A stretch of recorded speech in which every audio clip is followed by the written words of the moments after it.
બન્યું ના હવારના 7 વાગ્યા કોલવડાની ગાડીઓ લેવાઈ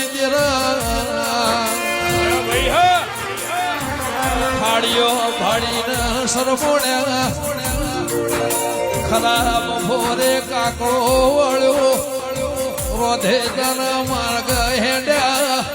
કથેરના જળા ઉપર આવીને દોધ ખચેડ્યા દેરા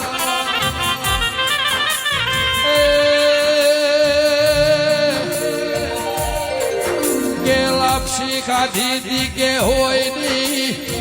ઉલટી કરી ઢગલીઓ જુદી કરાઈ જીની ઉલટી જુદી ઉપર ખોડની બુરી હતી ઉલટી જુદી કરાઈ દેરા જીગો મોહળ્યો રોટલાના ઝેર નીકળ્યા અને સાહેબ પેટમાં રવા દીધી ના